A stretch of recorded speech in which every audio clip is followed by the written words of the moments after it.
Mr. President, please allow me at the outset to congratulate you on your assumption of the presidency of the 70th session of the United Nations General Assembly and to assure you of Belize's steadfast support and cooperation. I deem it both fortuitous and fitting that I am accorded the privilege to address this Assembly on the occasion of the International Day of Nonviolence.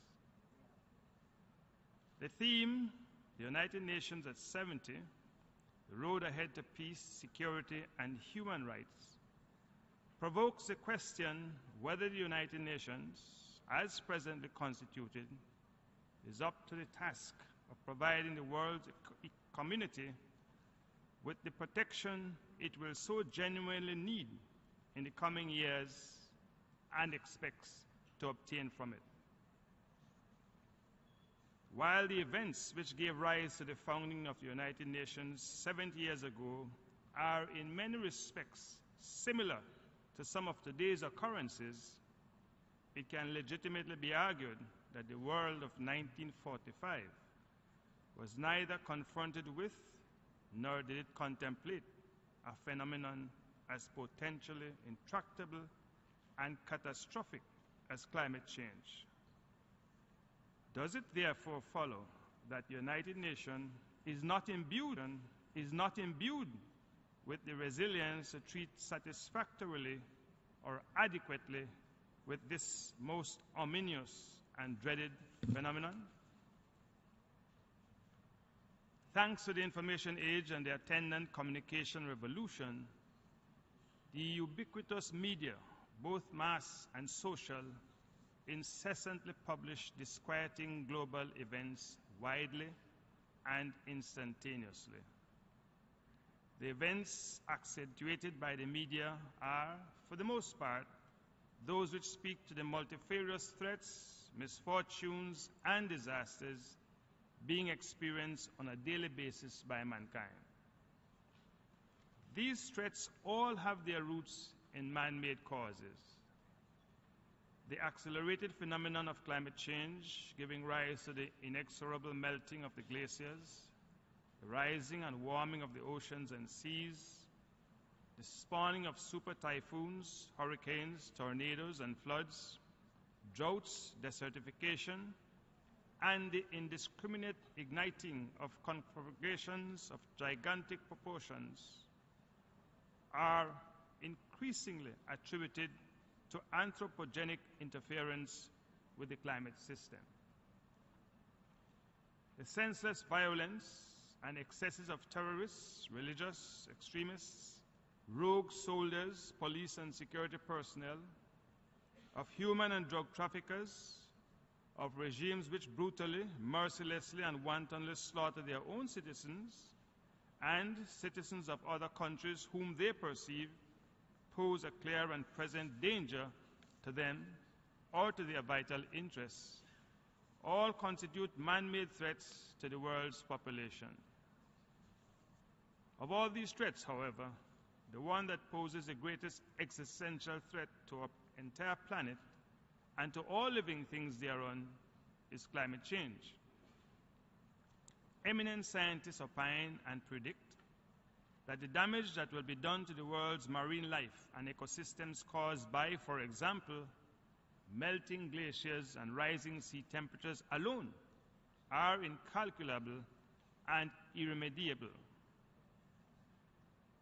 and that a similar impact will be had on the world's flora and fauna and terrestrial ecosystems from large-scale and indiscriminate deforestation and desertification. One obvious consequence of such occurrences could be a severe erosion of the world's vital food supply and the advent of the specter of massive starvation worldwide. Such occurrences would unquestionably impact negatively all of humanity, for we all inhabit the same planet and we all share the same core needs, adequate food supply being only one of them. But even as our United Nations endeavor to treat with the dire consequences of climate change, it still must dutifully serve the aspirations of our peoples to enhance their economic and social development.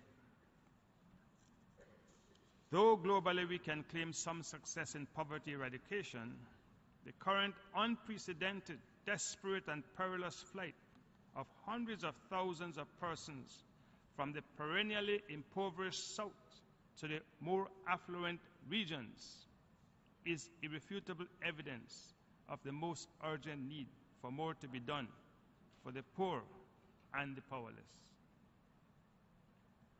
Mr. President, it is axiomatic that in times of deep personal crisis, as for instance, when someone is diagnosed with a terminal illness, one does not stop to count the cost of finding a cure.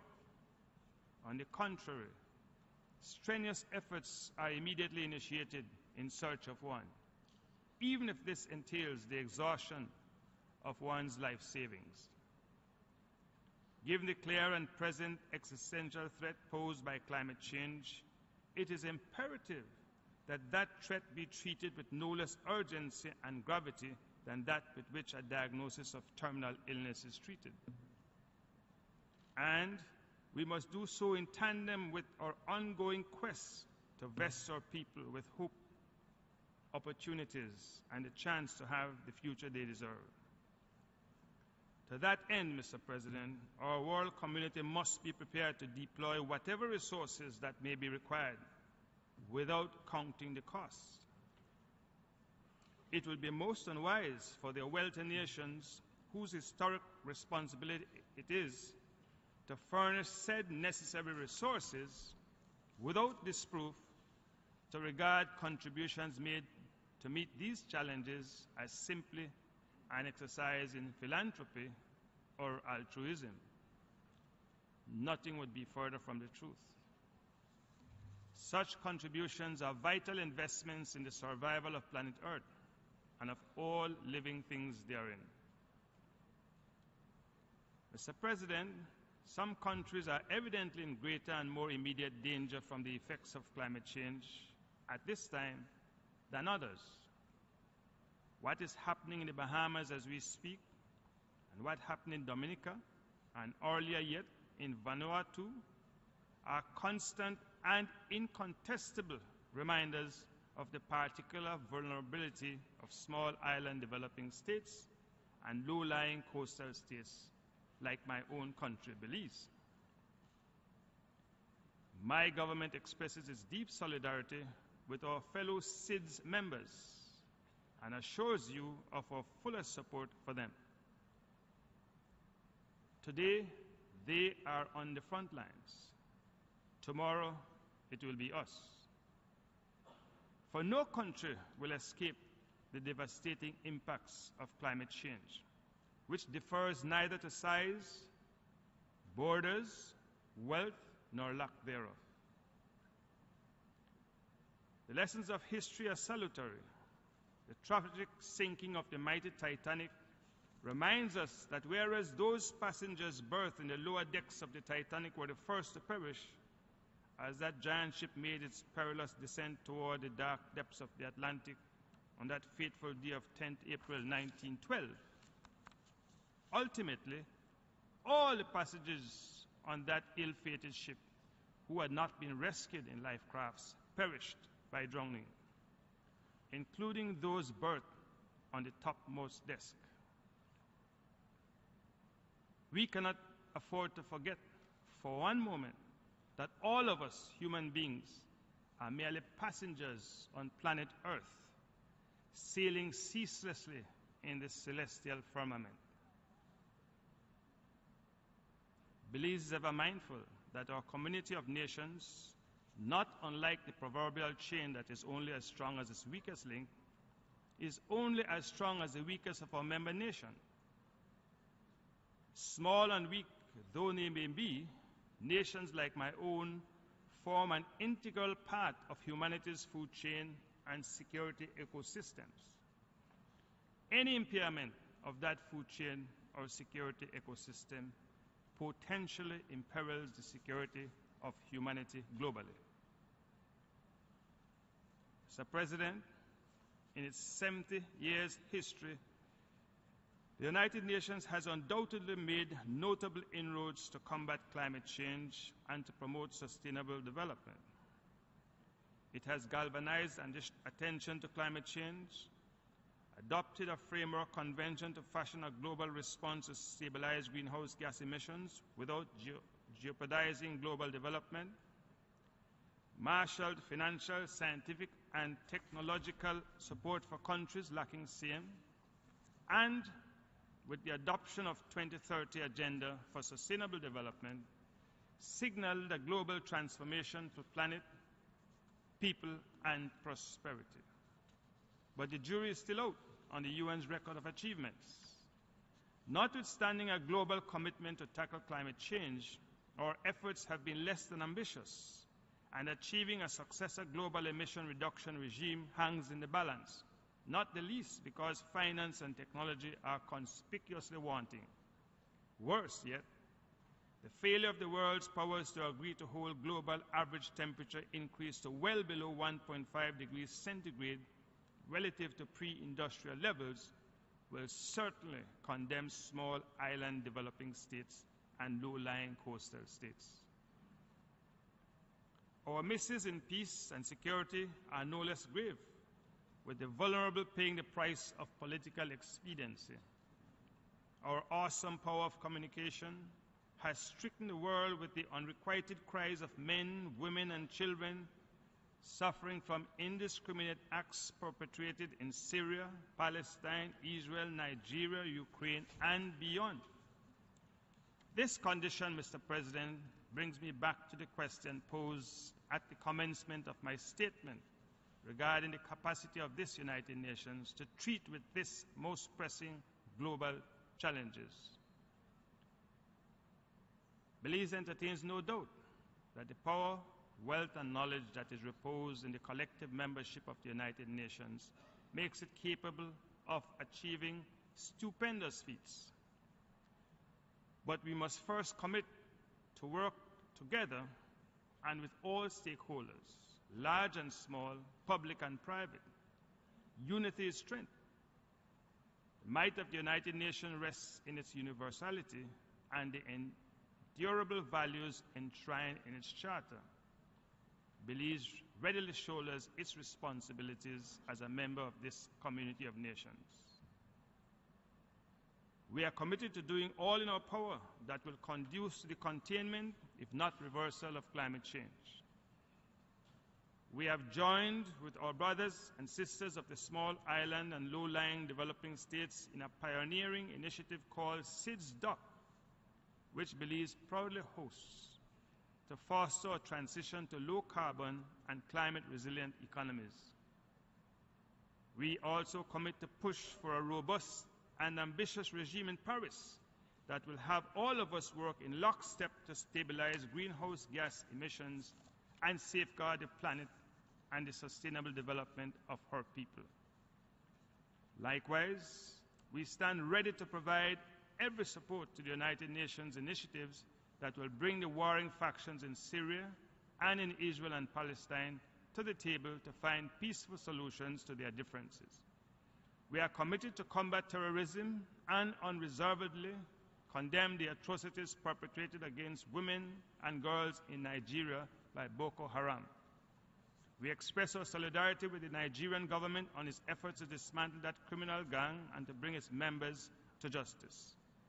Belize supports the ongoing initiatives to reform the United Nations to make it more representative, better able to maintain peace and resolve conflicts.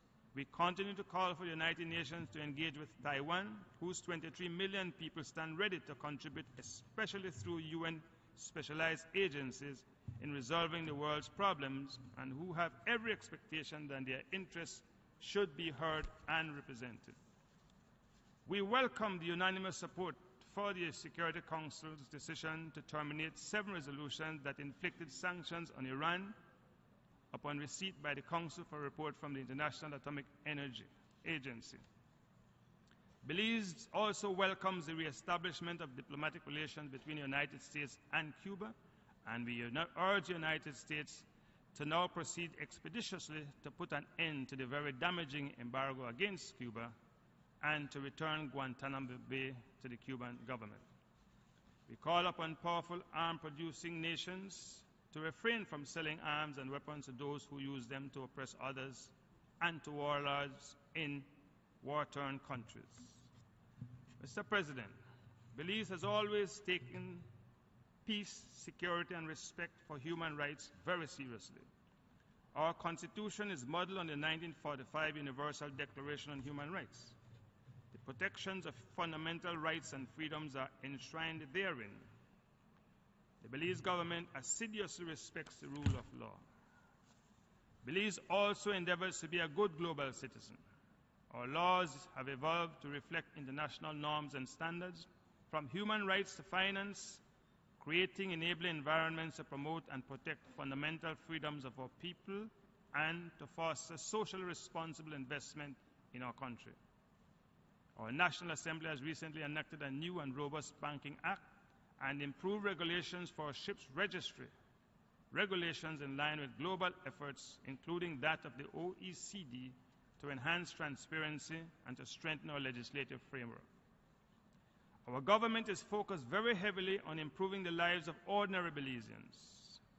We are investing millions of dollars in improving infrastructure countrywide, including the construction and refurbishment of schools, sporting facilities, hospitals, and roads. We are investing heavily in road safety to reduce injuries and deaths associated with traffic accidents. Access to public health services have been expanded throughout the country. We have made it easier for Belizeans to access affordable credit by ensuring unprecedented reduction in interest rates through the establishment of our very own National Bank of Belize. Unemployment has been significantly reduced by 10%, while at the same time we have been able to keep the inflation rate among the lowest in our region. Mr. President, Belize believes fervently in integration and in peaceful coexistence. To that end, we are also doing our part to ensure that peace and security prevails in our part of the world. Together with all Latin America and Caribbean countries, we have jointly designated our region as a zone of peace. Alongside the Caribbean community, we stand in solidarity with our brothers and sisters in Haiti in treating with the human rights impasse with the sister nation Dominican Republic. We also stand in solidarity with our brothers and sisters in Guyana and Venezuela as they work towards an amicable solution to their territorial dispute. Earlier this year, we signed a protocol to the special agreement between Belize and Guatemala to submit Guatemala's territorial, insular, and maritime claim to our country to the International Court of Justice. We expect that this will facilitate and speed up the process to finally and definitively put an end to the unfounded claims that have plagued us and our region for far too long. I thank you, Mr. President.